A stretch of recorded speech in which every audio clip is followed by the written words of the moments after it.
Welcome to this look at, quite frankly, a banging Fact Sheet Friday. That's right, I said banging, and there are some quality ones today. Fact Sheet Friday number 5, sheets 17 to 20, which means we should have about 8 new pieces of machinery to be having a look at.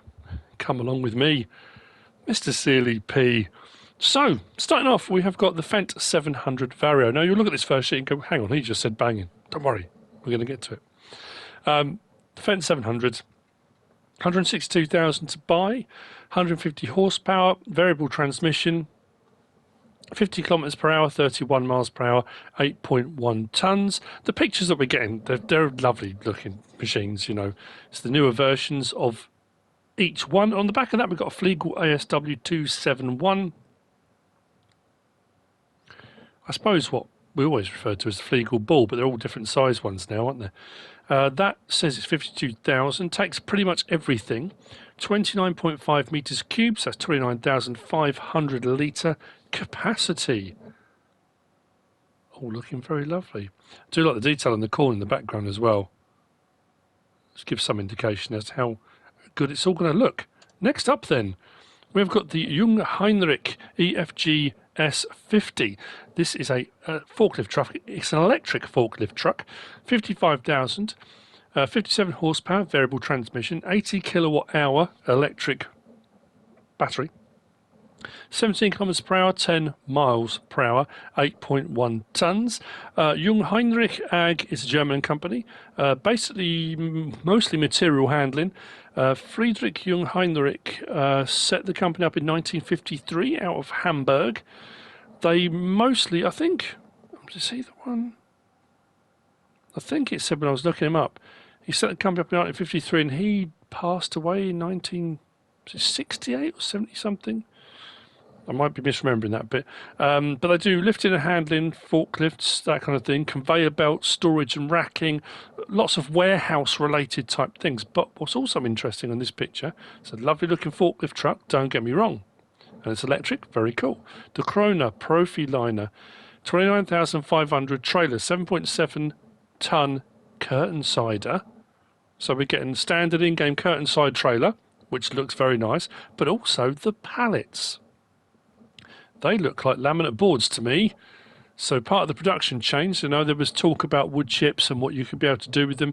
I think boards were discussed, but I think that's possibly one of the first pictures we've seen of the actual laminate boards, obviously at the end of their production, now being loaded up to go somewhere else. Very nice indeed. Next up then, we've got the Iseki TJV 985 tractor, 64,000 to buy, 95 horsepower, automatic transmission, 40 kilometers an hour, 24 miles an hour, 3.7 ton, fairly small tractor. Iseki is a Japanese company based in Matsuyama, founded in 1926 as the Iseki Farm Implement Trading Company. They began building tractors in 1960, somewhere around there. So, as far as I'm aware, again, I may have missed things in various different blogs and podcasts and chats and things like that. This is the first I knew that Iseki were going to be in the game. Me personally. You may have already known this, but first for me.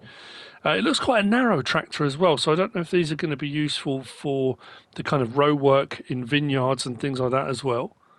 But almost a kind of purpley blue there as well for the colouring. On the back of that, we've got an Einbach Chopstar 590 and Row Guard. It's a weeder, 51,000 to buy, 1.3 tons in weight, requires 80 horsepower and is 9 meters wide. That will run at 7 miles per hour when it's weeding. So, pallet boards, curtain side trailer, electric forklift, Iseki tractor that's new. Well, last but by no means least, we've got Prinoth. The Prinoth Lightwolf Agripower. This is a leveller for bunker silos, silage clamps. 199,500. It looks awesome. Looks like something from a science fiction film, like on the moon or something. Anyway, 435 horsepower, variable transmission, runs at 12 miles an hour, 8.6 tons. I've been doing a little bit of looking into Prinoth as well. I didn't know much about them. Prinoth is now a subsidiary of a group called HCI Group out of Sterzing, Italy, but was founded in 1951 by a race driver and engineer Ernst Prinoth. He was a bit of an automotive nut, loved his vehicles and things, and he opened an automotive garage in Gröden. But he was a native of Valgardina, obviously loved his skiing and that kind of stuff, and took his passion for motor vehicles into making snow groomers for ski slopes and all that kind of thing. The company then grew. They bought out other companies. They went into tracked utility vehicles as well. So obviously you can see that's tracked, wide tracked. Obviously snow groomers being the same, spreading the weight, stopping it sinking in, that kind of thing. But recently have moved into vegetation management and biomass, which is what we can see in front of us here. So the evolution of the company has moved on, which obviously I guess in a situation where you don't want to sink in, great. Obviously compacting a clamp, you want to compact it, whereas that would spread the weight. But with a leveler and maybe weights on it as well and all that kind of thing. Now, I'm hoping with this that with Prinoth in the game, they haven't just got a Prinoth leveler. Because they do tracked utility vehicles, and looking on their website, they do a lot of forestry management gear as well. Mulchers and stump grinders and all sorts of really big tracked vehicles for forestry equipment as well, which would be just wow. I mean, love it. Looks like the view out of that's nice. Got almost like a kind of bubble canopy on the front. Very nice indeed. But below that, we've got the Plant X. Now, we've already had one biogas plant we've seen, and I talked about the facts. It said it would take chopped sugar beet and the fact it produces not only electricity but gas and digestate. This is a 1 megawatt biogas plant. We haven't had a megawatt biogas plant, have we? We've had some pretty large ones, but a megawatt. So, big old biogas plant under the build mode and the placeable system and stuff they're going to be implementing. Wow. I'll be honest, like I said last week, I felt a little bit flat when we got the fact sheets last week, and I was a little bit, oh, okay, it seemed a little bit ordinary. And then this week, they just chuck a whole load of new stuff and cool stuff and really different.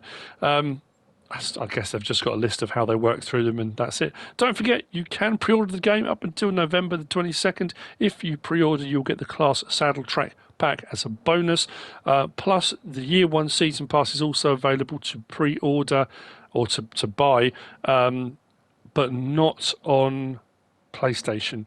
Again, I think it's something to do with Sony, and they don't, for some reason, there's an issue, and I think we'll have it available on the day of release. But I hope you found this useful and informative in some way, shape or form. If you have, please give us a like. If you don't subscribe yet, please do. If you want to leave a comment, feel free. And if you want to share this video, then please be my guest. Whatever you should choose to do. Thanks for watching.